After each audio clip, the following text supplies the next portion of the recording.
want to, once again focus back, because it's not, the very layers to narrative building. And whether we like it or not, there is a clear narrative which seems to suggest that it is the BJP, it is the Prime Minister who propagate the core Hindutva ideology. And that is something, Dr. Sinha, that the opposition has found very, very difficult to tackle with. And I'll once again give the example. The sheer fact that this is an ideology that the BJP wants to push ahead, the RSS want to push ahead.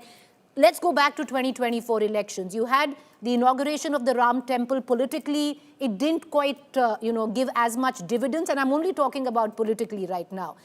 One saw an ebb in that push. But you see that resurgence once again after back-to-back wins in 4 states. I have very high opinion for Ruchika Sharma. And she's well-read and she gives a very strong logic. But here I find that she's at a very weak platform.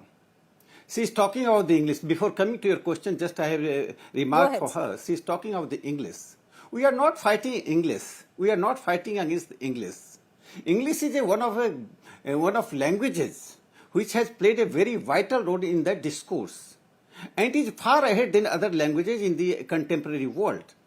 But that is not the matter. Here, what Prime Minister is emphasizing is that Indian languages should be given a push. Ruchika, you know that despite the hegemony of the English, our contribution in the world knowledge is very little. Last Nobel Prize was 1913 by Rabindranath Tagore and C.V. Raman in 1930.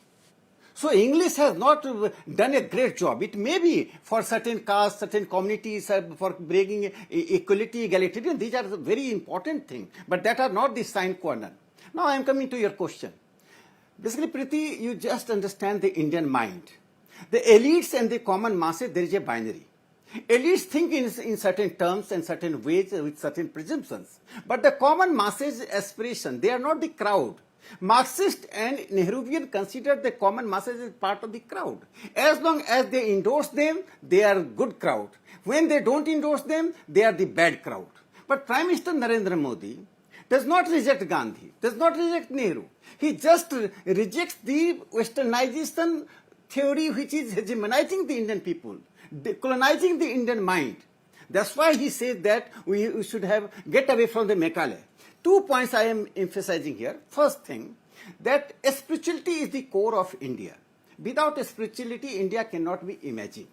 That's why common masses are excited whenever there is some spiritual gains or spiritual deliverance by the state. On the question of, you rightly pointed out, in the question of the Somnath temple, when Dr. Rajendra Prasad, K.M. Munshi, Sardar Patel, N.V. Gadgil, they took one stand and Nehru was other stand.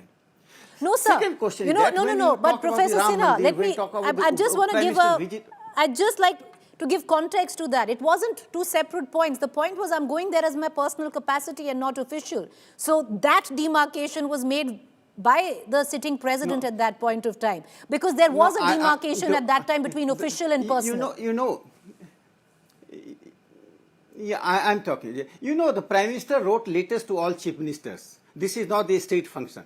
There was a crisis in the government. When Kanhaiya Lal Maniklal Munshi, N.V. Gadgil, Dr. Rajendra Prasad took the position. Then ultimately Rajendra Prasad wrote, he virtually the government of India was stopping Rajendra Prasad. Then he had taken a stand that I'm going at a personal capacity. There's no way out. It was a great crisis in the government. Go through all these papers of the contemporary period. But sir, I agree.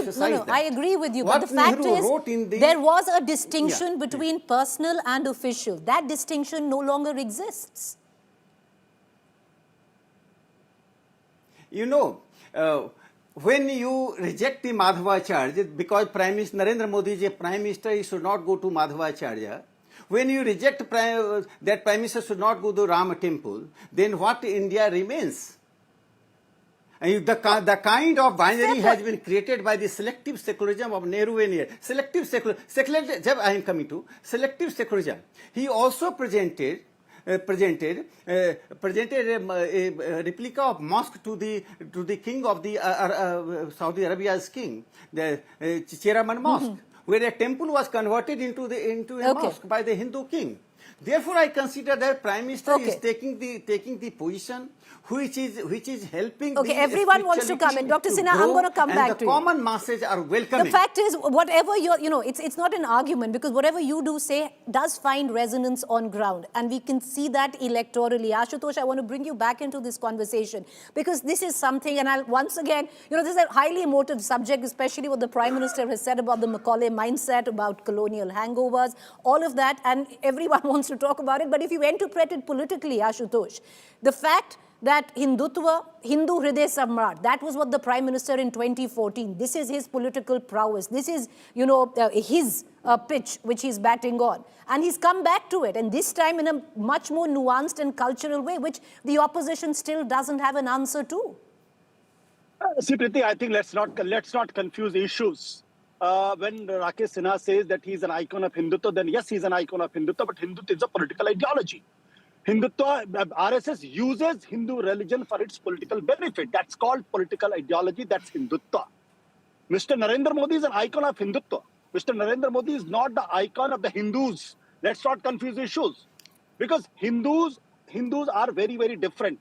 I can understand that he's an icon of the upper caste. But is the entire 80% Hindus follow him? No. There is a serious debate between the Dalits, and there is a serious debate within the OBCs. Are we confusing upper caste with Hindus, and we are discarding OBCs and the Dalits? I think we have to understand that. If that is true, then what Baba Saheb Ambedkar says, what Phule says, that also has to be incorporated. Ashutosh, but as simplistic of trying and interpreting it politically, let's look at the Bihar results. The OBCs and the Dalits did go with the NDA. 30 seconds. Sir, I'll come to you. Allow Ashutosh to come in, and I'll come full circle. I think if you give me 30 seconds. 30 seconds. Sir, let Ashutosh finish. I'll circle back to you. Ashutosh, make your point. Nitish Kumar will take a great offense if you see that he follows Hindutva. Nitish Kumar does not follow Hindutva. Nitish Kumar has a very clearly defined Ram Manohar Lohia JP's ideology, that is socialist. Socialism has nothing to do with Hindutva. Okay. So let's not, India does not stand for Hindutva. Let's not confuse issues. Here, what is the issue here is, the issue is that Rakesh Sinha and the RSS and the BJP has to negate and erase the memories of Mahatma Gandhi, the memories of Jawaharlal Nehru. Because nobody, what Gandhi has interpreted Hinduism, that is not what RSS think about it. So let's not confuse the issues. Rakesh Sinha has its own selective memory. Sometimes he's doing selective secularism, sometimes he's the positive secularism. What secularism is all about? Is Rakesh Sinha wants to say that is he secular or not? Let him come back. Let him say that he's secular. Okay, he wants to come back, but we have other two guests. But because you asked a direct question, Rakesh Sinha ji, you wanted 30 seconds. Go ahead, and then I'll cut across to our other guest. No, I am surprised. Ashutosh is a senior journalist, but he is betraying the very essence of the discourse. He is calling Narendra Modi icon of the upper caste Hindus. He himself is a OBC. I don't want to speak about his caste. This is very pathetic that I have to speak the caste of a Prime Minister in the TV debate. He is himself an OBC. He represents the lower strata, economic strata of the society. He is representing the marginalized caste in the society. And you are calling him the upper caste icon? You are creating a binary between upper caste and OBC? This is such a pathetic condition. I am telling just two small points. One thing, that we should discourse on the importance of the spirituality and the Prime Minister's role. Had other Prime Minister played such role, you have to discuss this. What Nehru played the role? He de-Hinduized the Hindus. Now Prime Minister Modi is re-Hinduizing the Hindus by fulfilling, accomplishing the hungers of the Hindus. Yes, and I'll come back to the both of you. I want to just... is doing his moral duty.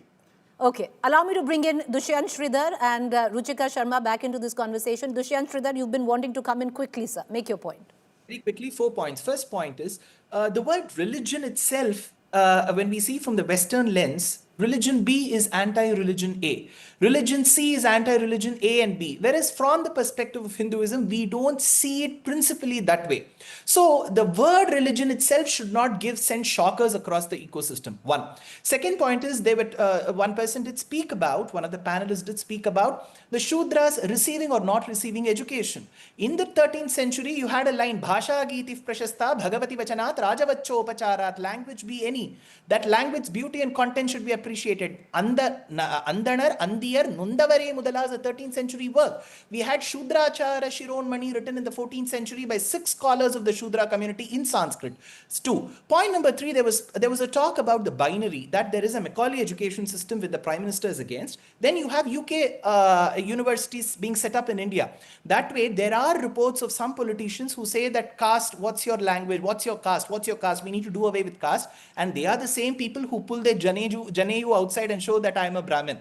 So in what way is this not a binary and that a binary? And last of all, I just want to say one thing, Preeti.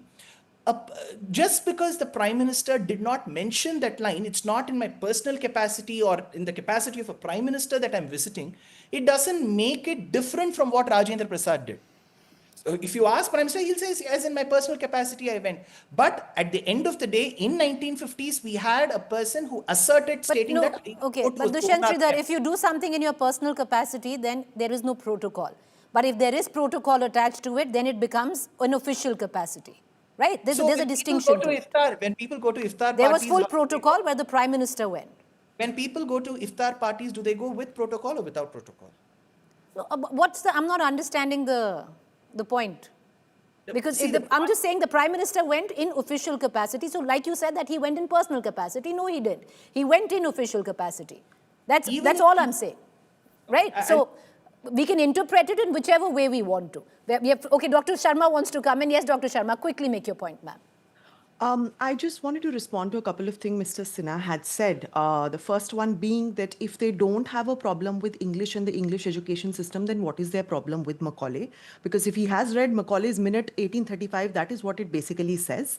And I'm just going to give you quick context on how this happened. Macaulay was questioned saying you should not impart English education in English to the Indians, because if they do get to know this, then tomorrow they will ask us democratic institutions. Macaulay in response to that said, if that ever happens, that will be the proudest day in the history of the British. And that's exactly what happened. Many, including the person at whose poster is behind me, Bhagat Singh, he learned English education and went on to fight for Indian independence. There were many, including Kalpana Datta, Kadambini Ganguly, the first woman who became the first woman doctor along with Anandibai Joshi. She learned from the Bethune College, from a English-speaking college. She learned her education and went on. I think most of the Indian education system's contribution has happened in the English language.